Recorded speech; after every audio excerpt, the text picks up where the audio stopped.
പതിയെ ആ ഡയറിയുടെ ആദ്യത്തെ താളെടുത്ത് നോക്കി. മനോഹരമായ കൈയക്ഷരത്തിൽ അവൾ എന്തൊക്കെയോ അതിൽ എഴുതി പിടിപ്പിച്ചിട്ടുണ്ടായിരുന്നു. അവൻ പെട്ടെന്ന് അത് വായിക്കാനായിട്ട് തുടങ്ങിയതും താഴെ നിന്ന് അമ്മു അവനെ വിളിച്ചു. അവൻ ആ ഡയറി അടച്ചു വെച്ചിട്ട് അതെടുത്ത് അവൻ്റെ ഷർട്ടിൻ്റെ അടിയിലേക്ക് പാൻറിൽ തിരികെ വെച്ചു. പിന്നെ താഴേക്ക് നടന്നു. ചേട്ടായി വാ, ചായ കുടിക്കാം. സ്റ്റെപ്പ് ഇറങ്ങി വരുന്ന അശ്വിനെ നോക്കി അമ്മു ചിരിച്ചുകൊണ്ട് അവനെ വിളിച്ചതും അവനും അവളെ നോക്കി പുഞ്ചിരിച്ചു. പിന്നെ ഹാളിലേക്ക് ചെന്നിരുന്നു. ആദിത്യ അവന് നേരെ ഒരു ചായക്കപ്പ് നീട്ടി. അവൻ അവളെ ഒന്ന് നോക്കി പുഞ്ചിരിച്ചിട്ട് അതവളുടെ കയ്യിൽ നിന്നും വാങ്ങി. പിന്നെ എല്ലാവരുടെയും ഒപ്പം അവിടേക്കിരുന്നു. അവരോരോന്ന് സംസാരിച്ചുകൊണ്ടിരുന്നപ്പോഴാണ് തരുണിന്റെ കാർ അങ്ങോട്ടേക്ക് വന്നത്. തരുണിന്റെ കാറ് കണ്ടതും സോനയുടെ മനസ്സിൽ ലഡു പൊട്ടി. അമ്മ സോനയെ നോക്കി കളിയാക്കിക്കൊണ്ട് കണ്ണ് കാണിച്ചു. അത് കണ്ട് അവളുടെ മുഖം നാണം കൊണ്ട് ചുവന്നു. സോനയും ഇവരോടൊപ്പം വരുന്നുണ്ടെന്ന് രാവിലെ തരുണിന് മെസ്സേജ് അയച്ചിരുന്നു. എന്നാൽ അവൻ തിരികെ അതിനെ പുച്ഛിക്കുകയാണ് ചെയ്തത്. അതിനിപ്പോൾ ഞാൻ എന്ത് വേണമെന്നായിരുന്നു അവൻ്റെ മറുപടി. അതുകൊണ്ട് രാവിലെ അവനോട് പിണങ്ങിയാണ് അവിടുന്ന് ഇറങ്ങി വന്നത്. തരുൺ ഇവിടേക്ക് വരുമെന്ന് അവൾ ഒരിക്കലും വിചാരിച്ചിരുന്നില്ല. കാരണം ഓഫീസിൽ നല്ല വർക്കുണ്ടായിരുന്നു. താനെന്ന് ലീവാണെന്ന് പറഞ്ഞതിന് രാവിലെ കുറേ കേട്ടതാണ്. അതുകൊണ്ടാണ് അവൻ അവളെ ഇവിടേക്ക് വരുമെന്ന് അറിഞ്ഞപ്പോൾ പുച്ഛിച്ചു വിട്ടത്. അതിൻ്റെ കുഞ്ഞൊരു പരിഭവം അവളുടെ മനസ്സിലുണ്ടെങ്കിലും ഡോറടച്ചിട്ട് ഹാളിലേക്ക് കയറി വരുന്ന തരുണിനെ കണ്ട് അവൾ സന്തോഷിച്ചു. എന്നാൽ ആ സന്തോഷം അവൾ മുഖത്ത് കാണിച്ചില്ല. പകരം അവനെ നോക്കി മുഖം വീർപ്പിച്ചിട്ട് തിരിഞ്ഞിരുന്നു. തരുൺ ഹാളിലേക്ക് കയറി വന്നതും ആദ്യം അവളുടെ മുഖത്തേക്കാണ് നോക്കിയത്.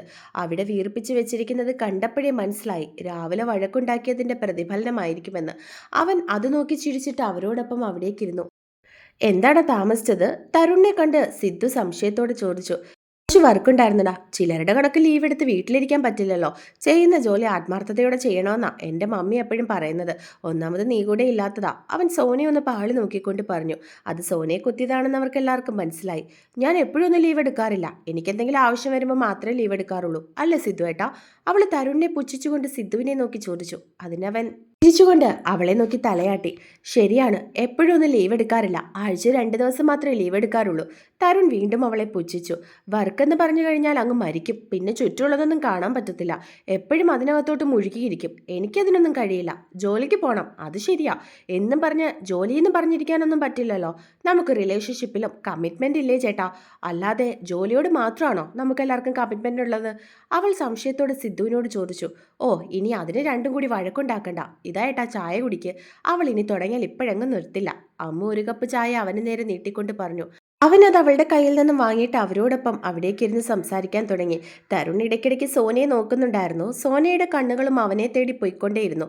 പക്ഷേ അവൻ നോക്കുമ്പോൾ അവൾ കണ്ണുകൾ മാറ്റും. അത് കാണുമ്പോൾ അവന് ചിരി വരും. അവരോടൊപ്പം ഇരുന്ന് സംസാരിക്കുന്നുണ്ടെങ്കിലും അശ്വിൻ്റെ മനസ്സ് അവിടെയെങ്ങും അല്ലായിരുന്നു. അവൻ മറ്റേതോ ലോകത്തെന്ന പോലെ ഇടയ്ക്കിടയ്ക്ക് എന്തെങ്കിലും ആലോചിച്ചുകൊണ്ടിരിക്കും. അവന് അവിടെ നിന്നും എങ്ങനെയെങ്കിലും പോയാൽ മതിയെന്നായിരുന്നു. വീട്ടിൽ ചെന്നിട്ട് സിദ്ധിയുടെ ഡയറി വായിക്കാനുള്ള ആകാംക്ഷയിലായിരുന്നു അവൻ. എങ്കിൽ പിന്നെ ഞങ്ങൾ ഇറങ്ങട്ടെ മുത്തശ്ശി? കുറച്ചു നേരം കഴിഞ്ഞതും അശ്വിൻ മുത്തശ്ശിയെ നോക്കിക്കൊണ്ട് ചോദിച്ചു. കുറച്ചും കൂടി കഴിഞ്ഞ് ചോറൊക്കെ കൊണ്ടിട്ട് പോയാൽ പോരെ മോനെ? മുത്തശ്ശി അവനോട് സംശയത്തോടെ തിരികെ ചോദിച്ചു. അതൊന്നും സാരമില്ല മുത്തശ്ശി, അതിനൊക്കെ ഇനി സമയം കിടപ്പുണ്ടല്ലോ. മറ്റൊരു ദിവസം ഞങ്ങളെല്ലാവരും കൂടി വരാം. പപ്പേ, മമ്മി, നമുക്ക് ഇറങ്ങിയാലോ? അവൻ അവരെ രണ്ടുപേരെയും നോക്കി ചോദിച്ചതും അവരും സമ്മതം എന്ന പോലെ തലയാട്ടി. എടി, നീ വരുന്നുണ്ടോ? അതോ? തരുൺ വന്നതുകൊണ്ട് അശ്വിൻ സോനയെ നോക്കി സംശയത്തോടെ ചോദിച്ചു. ഞാനും വരുന്നുണ്ട് ഏട്ടാ. പോകാൻ മനസ്സില്ലെങ്കിലും തരുണിനോടുള്ള കുഞ്ഞു പിണക്കം കൊണ്ട് അവൾ അശ്വിനെ നോക്കി പറഞ്ഞു. അങ്ങനെ വരാൻ വഴിയില്ലല്ലോ. ശരിക്കും നീ ഞങ്ങളുടെ ഒപ്പം വരുന്നുണ്ടോ? അശ്വിൻ ചിരിച്ചുകൊണ്ട് വീണ്ടും അവളോട് ചോദിച്ചു. പിന്നെ ഞാൻ വന്നത് നിങ്ങളുടെ കൂടെയല്ലേ? ഞാൻ തിരികെ വരേണ്ടതും നിങ്ങളുടെ കൂടെയല്ലേ? അല്ലെങ്കിൽ തന്നെ ഞാൻ എന്തിനാ ഇവിടെ നിൽക്കുന്നേ? അവൾ തരുണിനെ നോക്കി പുച്ഛിച്ചിട്ട് അശ്വിൻ്റെ മുഖത്തേക്ക് നോക്കി പറഞ്ഞു. തരുണിനാണെങ്കിൽ അവളുടെ പിണക്കമൊക്കെ കണ്ട് ചിരി വരുന്നുണ്ടായിരുന്നു. അവർ തമ്മിൽ എന്തോ അടിപിടി ഉണ്ടായിട്ടുണ്ടെന്ന് അവർക്കെല്ലാവർക്കും മനസ്സിലായി. ഇല്ലെങ്കിൽ അവൾ ചാടിത്തുള്ളി അവരോടൊപ്പം പോകാൻ നിൽക്കില്ലായിരുന്നു. എന്തെങ്കിലും കള്ളം പറഞ്ഞിട്ടാണെങ്കിലും അവൾ അവിടെ നിന്നേനെയെന്ന് അവർക്ക് എല്ലാവർക്കും അറിയായിരുന്നു. ശരി വാ, അശ്വിൻ അവളെ നോക്കി പറഞ്ഞതും അവൾ തലയാട്ടി. പോട്ടെ മോളെ. അശ്വിനും പപ്പയും അമ്മയും അമ്മുവിൻ്റെ അടുത്തേക്ക് വന്ന് യാത്ര ചോദിച്ചു. അവർ യാത്ര ചോദിക്കാൻ അവളുടെ അടുത്തേക്ക് വന്നതും അവൾ കരഞ്ഞുപോയി. എന്തിനാ എൻ്റെ പൊന്നുമോള് കരയുന്നേ? നീ എപ്പോഴും പറയാറില്ലേ നീ സുരക്ഷിതമായിട്ടുള്ള കൈകളിൽ തന്നെയാണെന്ന്? നിന്നെ നിന്റെ അഭയുടെ സന്തോഷത്തോടെ നോക്കുമെന്ന്. പിന്നെന്തിനാ നീ കരയുന്നേ? അവളുടെ പപ്പ അവളുടെ കണ്ണുനീർ തുടച്ചു കൊടുത്തുകൊണ്ട് ചോദിച്ചു. പിന്നെ അവളുടെ നെറുകയിലൊന്ന് ചുംബിച്ചു. അവളും തിരികെ അയാളുടെ കവിളിലൊന്ന് ചുണ്ടുകൾ ചേർത്തു. അവളുടെ മമ്മി നിറഞ്ഞ കണ്ണുകളോടെ അവളുടെ അടുത്തേക്ക് വന്നു നിന്നു. പിന്നെ അവളുടെ കവിളിൽ കൈവച്ചുകൊണ്ട് അവളെ നോക്കി. എന്താവശ്യമുണ്ടെങ്കിലും മമ്മിയെ വിളിക്കണം കേട്ടോ. നിനക്കിവിടെ വിഷമമൊന്നും ഉണ്ടാവില്ല എന്നറിയാം. എങ്കിലും എന്തുണ്ടെങ്കിലും മമ്മിയെ വിളിച്ച് പറയണം. ഞങ്ങൾക്ക് വിഷമമാകുമെന്ന് കരുതി ഒന്നും പറയാതിരിക്കരുത്. അവരവളുടെ കവിളിൽ കൈവച്ചുകൊണ്ട് പറഞ്ഞതും അവൾ തലയാട്ടി. അവരും അവളുടെ നെറ്റിയിൽ ചുണ്ടുകൾ ചേർത്തു. അവളും തിരികെ അവരെ ചുംബിച്ചു. അശ്വിൻ അവളുടെ അടുത്തേക്ക് നടന്നു. മോളെ. അവൻ അവളെ ചേർത്ത് പിടിച്ചുകൊണ്ട് വിളിച്ചു. ചേട്ടായി. അവളും തിരികെ അവനെ വിളിച്ചു. കരയണ്ടാട്ടോ, എന്തുണ്ടെങ്കിലും ചേട്ടായിയെ വിളിക്കണം. എന്ത് വിഷമമുണ്ടെങ്കിലും ഒന്നും മനസ്സിൽ വെച്ചുകൊണ്ടിരിക്കരുത്. നമ്മൾ വിചാരിക്കുന്നത് പോലെ ആയിരിക്കില്ല ജീവിതം ഒരിക്കലും. അത് പറയുമ്പോൾ അവൻ്റെ കണ്ണുകൾ സിദ്ധുവിനെ തേടി പോയിക്കൊണ്ടിരുന്നു. സിദ്ധു ആ നിമിഷം അവനെ നോക്കി. അശ്വിൻ അവനെ കുത്തിയതാണെന്ന് അവന് മനസ്സിലായി. ശരി മോളെ, പോട്ടെ. അശ്വിൻ അവളെ ചേർത്ത് പിടിച്ചുകൊണ്ട് പറഞ്ഞതും അവൾ നിറഞ്ഞ കണ്ണുകളോടെ അവനെ നോക്കി തലയാട്ടി. അവർ സംസാരിക്കുന്ന ആ നിമിഷം അത്രയും എല്ലാവരുടെയും കണ്ണുകളും അവരുടെ നേർക്കായിരുന്നു. ഇതുവരെ അശ്വിനെ പിരിഞ്ഞ് അവളോ അവളെ പിരിഞ്ഞ് അശ്വിനോ ഇരുന്നിട്ടില്ല. അവർ തമ്മിൽ അതുപോലെ ഒരു ബോണ്ടിങ് ആണെന്ന് അവർക്കെല്ലാവർക്കും അറിയായിരുന്നു. സോന, പോവാം. അവൻ സോനയെ നോക്കി പറഞ്ഞതും അവളും തലയാട്ടി. എല്ലാവരോടും ഒന്നുകൂടി യാത്ര പറഞ്ഞിട്ട് അവർ പുറത്തേക്ക് ഇറങ്ങി. എന്നാൽ സോന കാറിലേക്ക് കയറാൻ പോയതും അവളുടെ കയ്യിൽ ആരോ പിടിച്ചിരുന്നു. വിടാൻ. അവളുടെ കയ്യിൽ പിടിച്ചിരിക്കുന്ന തരുണിനെ കണ്ടതും സോന അവൻ്റെ കൈകൾ വിടിയിക്കാൻ ശ്രമിച്ചുകൊണ്ട് പറഞ്ഞു, ഇതിനെ ഞാൻ വീട്ടിൽ കൊണ്ടാക്കിക്കോളാം, നിങ്ങൾ പോയിക്കോ. തരുൺ ചിരിച്ചുകൊണ്ട് അവരെ നോക്കി പറഞ്ഞതും അവർ പുഞ്ചിരിച്ചു. വേണ്ട, ഞാൻ ഇവരുടെ ഒപ്പമാണ് വന്നത്, ഞാൻ ഇവരുടെ കൂടെ പോയിക്കോളാം, വേറെ ആരുടെ സഹായമൊന്നും എനിക്ക് വേണ്ട. അവൾ ദേഷ്യത്തോടെ പറഞ്ഞു. എങ്കിൽ നിങ്ങളൊരു കാര്യം ചെയ്യും, പ്രശ്നങ്ങളൊക്കെ പറഞ്ഞ് പരിഹരിച്ചതിന് ശേഷം പതിയെ വന്നാൽ മതി. ഞാൻ ഇവളുടെ വീട്ടിൽ പറഞ്ഞേക്കാം. ഡ്രൈവർ സീറ്റിലേക്ക് കയറിക്കൊണ്ട് അശ്വിൻ പറഞ്ഞു.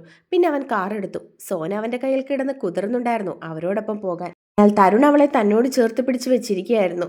എടാ കുരങ്ങോ, വിടാൻ. നീ പോയി നിന്റെ ജോലി ചത്തു കിടക്കാൻ നോക്ക്, എന്നെ വിടാൻ. അവൾ വീണ്ടും കുതറിക്കൊണ്ടിരുന്നു. ജോലിയിലല്ല, ഞാനിന്ന് എൻ്റെ പെണ്ണിൻ്റെ കൂടെയാണ് കിടക്കാൻ പോകുന്നത്. അവൻ കുസൃതി ചിരിയോടെ അവളുടെ മുഖത്തിൻ്റെ അടുത്തേക്ക് മുഖം അടുപ്പിച്ചുകൊണ്ട് പറഞ്ഞതും അവൾ ഞെട്ടിക്കൊണ്ട് അവൻ്റെ മുഖത്തേക്ക് നോക്കി. രണ്ടിൻ്റെ വഴക്ക് കണ്ട് അമ്മുവും ആദിയും സിദ്ധുവും ചിരിച്ചുകൊണ്ട് നിന്നു. പിന്നെ തരുൺ അവളുടെ അടുത്തേക്ക് മുഖം അടുപ്പിക്കുന്നത് കണ്ടതും അവർ ചിരിയോടെ അകത്തേക്ക് കയറി.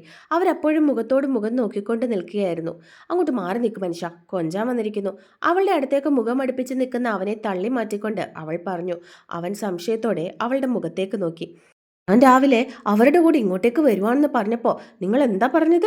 അവൾ കപട ദേഷ്യത്തോടെ അവൻ്റെ മുഖത്തേക്ക് നോക്കി ചോദിച്ചു. അത് കേട്ട് അവൻ ചിരിച്ചുകൊണ്ട് അവളെ നോക്കിക്കൊണ്ടിരുന്നു. ഞാനെന്ത് പറഞ്ഞു സോനക്കുട്ടി, ഞാൻ നിനക്ക് ലീവ് തന്നില്ലേ ഇങ്ങോട്ടേക്ക് വരാൻ? അവൻ അവളുടെ താടിയിൽ പിടിച്ച് കൊഞ്ചിച്ചുകൊണ്ട് പറഞ്ഞു. പിന്നെ ഒരു ലീവിന് വേണ്ടിയിട്ടായിരുന്നോ ഞാൻ രാവിലെ വിളിച്ചത്? ലീവ് സിദ്ധു സാറിനോട് ചോദിച്ചിട്ടാണെങ്കിലും എനിക്ക് കിട്ടും. അവൾ മുഖം വീർപ്പിച്ചു വെച്ചുകൊണ്ട് അവനെ നോക്കി. നീ ലീവ് ചോദിക്കാനല്ലേ വിളിച്ചത്? അവൻ അവളെ നോക്കി പുരികം പൊക്കിക്കൊണ്ട് വീണ്ടും ചോദിച്ചു. ലീവ് ചോദിക്കാൻ വേണ്ടി മാത്രമല്ല, ഞാൻ ഇങ്ങോട്ടേക്ക് വരുമ്പോൾ സാറും കൂടി വരണമെന്ന് കരുതിയിട്ടല്ലേ ഞാൻ പറഞ്ഞത്. അവൾ അവനെ നോക്കി മറുപടി പറഞ്ഞു. അതുകൊണ്ടെന്താ, നീ വിളിച്ചതുപോലെ ഞാൻ വന്നില്ലേ? അവൻ വീണ്ടും പറഞ്ഞുകൊണ്ട് ചിരിച്ചു. വന്നു, എന്നിട്ട് ഇവിടെ എല്ലാവരുടെയും മുന്നിൽ വെച്ച് എന്നെ കളിയാക്കിയില്ലേ? ഞാൻ ഓഫീസിൽ വരില്ല എന്ന് പറഞ്ഞില്ലേ? ഞാൻ എപ്പോഴും ആഴ്ച 2 ദിവസം ലീവ് എടുത്തത്? അമ്മുവിൻ്റെ കല്യാണത്തിനാണ് ഞാൻ അടുപ്പിച്ച് ലീവ് എടുത്തത്. പിന്നെ എനിക്ക് വയ്യാതിരുന്നൊരു ദിവസം, അത് ഞാൻ ലീവ് എടുക്കുന്നില്ലെന്ന് പറഞ്ഞിട്ട് സാർ എന്നെ കൊണ്ട് ലീവ് എടുപ്പിച്ചതാ. എന്നിട്ടിപ്പോൾ എല്ലാവരുടെയും മുമ്പിൽ വെച്ച് എന്നെ കളിയാക്കാൻ വന്നിരിക്കുന്നു. അവൾ മുഖം വീർപ്പിച്ചു വെച്ചുകൊണ്ട് പരാതി പോലെ അവനെ നോക്കി. നിനക്ക് ഈ തരുൺ സാർ എന്നുള്ള വിളി നിർത്താറായില്ലേ സോന? കേട്ട് കേട്ട് ഞാൻ മടുത്തു. ഈ ചായാന്നോ അച്ചാച്ചാന്നോ ചാച്ചാന്നോ അങ്ങനെ എന്തെങ്കിലും വിളിക്കാനുള്ളതിന് അവളുടെ ഒരു സാറ്. ഞാൻ നിന്നെ സ്കൂളിലോ കോളേജിലോ മറ്റോ പഠിപ്പിച്ചിട്ടുണ്ടോ ഇങ്ങനെ സാറ് സാറെന്ന് വിളിക്കാൻ? പണ്ട് അധ്യാപകരെ വിവാഹം കഴിക്കുന്ന അമ്മച്ചിമാരുടെ കണക്ക് ഒരു സാറെന്നുള്ള വിളി. അവൻ പുച്ഛത്തോടെ അവളെ നോക്കിയതും അവൾ മുഖം ചുളിച്ചു. അത് ഞാൻ അങ്ങനെ വിളിച്ച് ശീലിച്ചതുകൊണ്ട് എനിക്ക് വേറൊന്നും നാവി വരുന്നില്ല. അതിപ്പോൾ എൻ്റെ കുറ്റമാണോ? അവൾ സംശയത്തോടെ അവൻ്റെ മുഖത്തേക്ക് നോക്കി. അങ്ങനെയാണെങ്കിൽ അമ്മ സിദ്ധുവിനെ ആദ്യമേ സാറെന്നായിരുന്നു വിളിച്ചുകൊണ്ടിരുന്നത്. എന്നിട്ട് ഇപ്പോൾ അവൾ അഭിയേട്ടാന്നല്ലേ വിളിക്കുന്നത്? അതുപോലെ നിനക്കും വിളിച്ചൂടെ? അവൻ പറഞ്ഞതും അവൾ ഒന്നും മിണ്ടാതെ അവൻ്റെ മുഖത്തേക്ക് നോക്കി. എന്താ നോക്കുന്നേ? ഇനി നീ എന്നെ സാറെന്ന് വിളിക്കുന്നത് ഞാൻ കേട്ടാ നോക്കിക്കോ.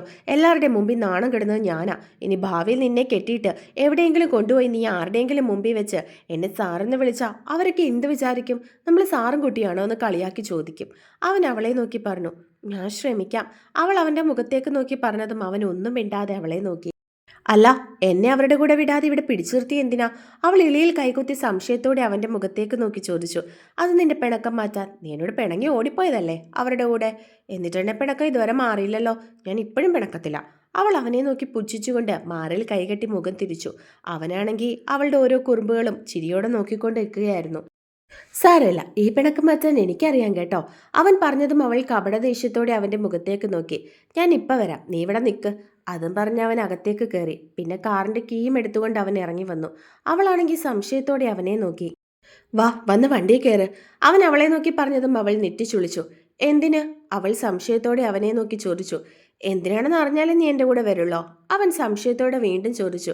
അതെ, മമ്മി പറഞ്ഞിട്ടുണ്ട് അങ്ങനെ ആരെങ്കിലും വിളിച്ചാൽ കയറിപ്പോകരുതെന്ന്. അവൾ വീണ്ടും പുച്ഛിച്ചു. അപ്പോൾ ഞാൻ നിനക്ക് ആരെങ്കിലും ആണോ? അവൻ കപടദേഷ്യത്തോടെ ചോദിച്ചു. അതിന് അല്ല, ചാച്ചൻ എൻ്റെ ആരാ? അവൾ അവനെ നോക്കി പുരികം പൊക്കി. അവളുടെ നാവിൽ നിന്നും സാറെന്ന വാക്കിന് പകരം പെട്ടെന്ന് ചാച്ചനെന്ന് കേട്ടതും അവൻ സംശയത്തോടെ അവളുടെ മുഖത്തേക്ക് നോക്കി. എന്തിനെങ്ങനെ നോക്കുന്നേ? സാറെന്ന് വിളിക്കണ്ടെന്ന് പറഞ്ഞില്ലേ, ഇനി ചാച്ചാന്ന് വിളിക്കാം. അവൾ ഗൗരവം കൈവിടാതെ തന്നെ അവനോട് പറഞ്ഞതും അവൻ പുഞ്ചിരിച്ചു. വന്ന് വണ്ടി കയറ്, അവൻ ചിരിച്ചുകൊണ്ട് അവളോട് പറഞ്ഞു. ഞാൻ ചോദിച്ചതിന് എനിക്ക് ഉത്തരം കിട്ടിയില്ല. അവൾ മാറിൽ കൈകൾ കെട്ടി അവനോട് തിരികെ ചോദിച്ചു. എന്ത്? അവൻ സംശയത്തോടെ നോക്കി. ചാച്ചനെൻ്റെ ആരാണെന്ന്. അവൾ അവൻ്റെ അടുത്തേക്ക് കുറച്ചുകൂടി നീങ്ങി നിന്നു. ഞാനല്ലേ നിന്നോട് ആദ്യം ചോദിച്ചത്? അതെ, ആ ബന്ധം എന്താണെന്ന് നീ പറയും, അപ്പോൾ ഞാൻ പറയാം എനിക്ക് നീ ആരാണെന്ന്. അവനും തിരികെ പറഞ്ഞു. ചാച്ചൻ എൻ്റെ ഫ്രണ്ടാ, മതിയോ? അവൾ അവനെ നോക്കി പറഞ്ഞു. അപ്പം നീയും എനിക്ക് ഫ്രണ്ടാണ്. അവനും തിരികെ മറുപടി പറഞ്ഞു. അത് കേട്ട് അവളുടെ മുഖം ഒരു കൊട്ട പോലെ വീർത്തു. എന്തിനാ നീ ഇപ്പം മുഖം വീർപ്പിക്കുന്നേ? അവൻ അവളുടെ വീർത്തിരിക്കുന്ന മുഖം കണ്ട് സംശയത്തോട് ചോദിച്ചു. ഞാൻ വെറൊരു ഫ്രണ്ട് മാത്രമാണോ? അവൾ വിഷമത്തോടെ അവൻ്റെ മുഖത്തേക്ക് നോക്കി. ഇത് കൊള്ളാം, നീയല്ലേ കുറച്ചു മുമ്പ് പറഞ്ഞ ഞാൻ നിന്റെ ഫ്രണ്ടാണെന്ന്. ഞാൻ നിന്റെ ഫ്രണ്ടാകുമ്പോൾ നീ എൻ്റെ ഫ്രണ്ടും ആവുമല്ലേ? അവൻ തിരികെ അവളോട് പറഞ്ഞു. ഞാൻ അങ്ങനെ പലതും പറയും എന്ന് കരുതി ചാച്ചനും അങ്ങനെ പറയോ? അവൾ അവൻ്റെ കയ്യിൽ അടിച്ചുകൊണ്ട് പറഞ്ഞു. പിന്നെ ഞാനെന്ത് പറയണം? നീ തന്നെയാ പറഞ്ഞത് നമ്മൾ തമ്മിൽ ഫ്രണ്ട്ഷിപ്പാണെന്ന്. ഞാൻ നിന്റെ ഫ്രണ്ടായ സ്ഥിതിക്ക് എൻ്റെ ഫ്രണ്ടാകാതെ പിന്നെ ബാക്ക് ആകാൻ പറ്റുമോ?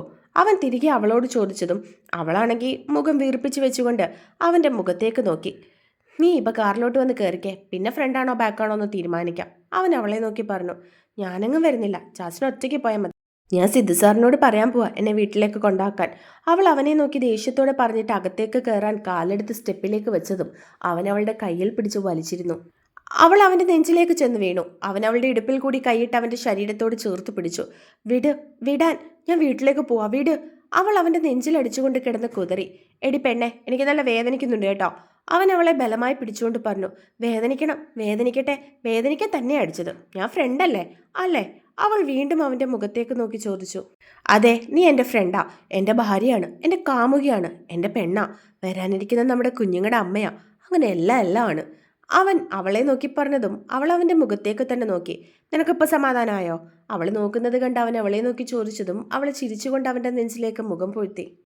ഈ പെണ്ണുങ്ങളെല്ലാം ഇങ്ങനെയാ, അവർക്ക് ആണുങ്ങളോട് എന്ത് വേണേലും പറയാം. നമ്മളറിയാതെയോ അറിഞ്ഞോ എന്തെങ്കിലും പറഞ്ഞു പോയി കഴിഞ്ഞാൽ പിന്നെ മുഖം വീർപ്പിക്കലായി, കരച്ചിലായി, സങ്കടമായി, ദേഷ്യമായി, എന്തൊക്കെ കാണണം. അവൻ നെഞ്ചിൽ മുഖമമർത്തി നിൽക്കുന്ന അവളെ നോക്കിയിട്ട് ആരോടെന്നില്ലാതെ പറഞ്ഞു. അത് കേട്ട് അവൾ അവൻ്റെ നെഞ്ചിൽ നിന്ന് മുഖമുയർത്തി തിരികെ അവനെ നോക്കി. എന്താടി നോക്കി പേടിപ്പിക്കുന്നേ? അവൾ നോക്കുന്നത് കണ്ട് അവൻ അവളുടെ മുഖത്തേക്ക് നോക്കി ചോദിച്ചു. എത്ര പെണ്ണുങ്ങളെ കണ്ടിട്ടുണ്ട് ഇതുപോലെ? അവൾ സംശയത്തോടെയും കപടദേഷ്യത്തോടെയും അവൻ്റെ മുഖത്തേക്ക് നോക്കി ചോദിച്ചതും അവൻ ഞെട്ടി. എൻ്റെ പൊന്നേ, ഇനി അതിൽ കയറി പിടിക്കടി. നിനക്കൊക്കെ എന്തിൻ്റെ കുഴപ്പമാടി? എന്തെങ്കിലും ഒന്ന് പറയുന്നത് കേൾക്കാൻ നിൽക്കുക അവള്. ചില പെണ്ണുങ്ങളുടെ കണക്ക് തൊട്ടേനും പിടിച്ചതിനും സംശയമായിട്ട് എൻ്റെ അടുത്തേക്ക് വന്ന ഒറ്റ ഒരെണ്ണം തരും ഞാൻ, കേട്ടല്ലോ. കൈമടക്കി അവളെ അടിക്കാനായിട്ട് ആക്ഷൻ കാണിച്ചതും അവൾ അവൻ്റെ മുഖത്തേക്ക് നോക്കി ചിരിച്ചു കാണിച്ചു. വന്ന് വണ്ടി കയറിക്ക പെണ്ണെ. അവൾ ചിരിക്കുന്നത് കണ്ട് അവനും ചിരിയോടെ പറഞ്ഞു. അവരോട് പറഞ്ഞില്ല, ഞാൻ പോയി പറഞ്ഞിട്ട് വരട്ടെ. അതും പറഞ്ഞ് അവൾ അകത്തേക്ക് കയറാൻ തുടങ്ങിയതും അവൻ അവളുടെ കയ്യിൽ പിടിച്ചു. ഞാൻ പറഞ്ഞിട്ടുണ്ട്, വാ. അവൻ അവളുടെ കയ്യിൽ പിടിച്ചുകൊണ്ട് പറഞ്ഞതും അവൾ ചിരിച്ചു. അവൻ അവളെയും കൊണ്ട് കാറിൻ്റെ അടുത്തേക്ക് നടന്നു. അവൾ കോ ഡ്രൈവർ സീറ്റിലേക്ക് കയറിയതും അവനും ഡ്രൈവർ സീറ്റിലേക്ക് കയറി കാർ എടുത്തു.